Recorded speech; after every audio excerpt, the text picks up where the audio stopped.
ಪ್ರಪಂಚ. Hi hello ನಮಸ್ತೆ, ನಾನು ಕವಿತಾ.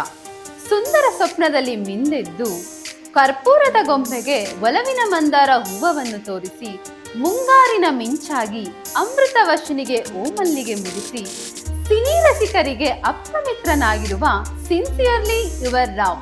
ಎಸ್ ಸ್ನೇಹಿತರೆ, ಇಂದು ನಮ್ಮೆಲ್ಲರ ಅಚ್ಚುಮೆಚ್ಚಿನ young and energetic, very talented ನಟ, ನಿರ್ದೇಶಕ, ಚಿತ್ರಕಥೆಗಾರ ಆದಂತಹ ರಮೇಶ್ ಅರವಿಂದ್ ಅವರಿಗೆ ರಿಪಬ್ಲಿಕ್ ಟಿವಿ ಕನ್ನಡ ವಾಹಿನಿಯ ವತಿಯಿಂದ ಹುಟ್ಟುಹಬ್ಬದ ಹಾರ್ದಿಕ ಶುಭಾಶಯಗಳು. 60ನೇ ವಸಂತಕ್ಕೆ ಕಾಲಿಡುತ್ತಿರುವ ನಟ ರಮೇಶ್ ಅರವಿಂದ್ ಅವರು ತಮಿಳುನಾಡಿನ ಕುಂಭಕೋಣಂನಲ್ಲಿ ಸೆಪ್ಟೆಂಬರ್ 10, 1964ರಲ್ಲಿ ಜನಿಸಿದ್ದು, ರಮೇಶ್ ಅರವಿಂದ್ ಅವರು ಕನ್ನಡ ಸೇರಿದಂತೆ ತಮಿಳು, ತೆಲುಗು ಮತ್ತು ಹಿಂದಿ ಚಿತ್ರಗಳಲ್ಲಿ ಕಾರ್ಯನಿರ್ವಹಿಸಿದ್ದಾರೆ.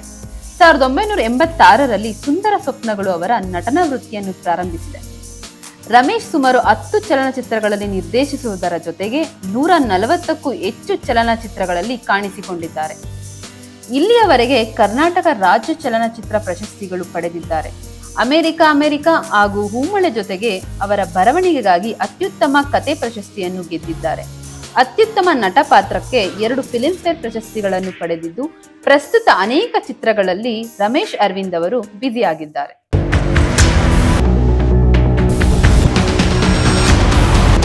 ಸಿನಿ ಪ್ರಪಂಚ.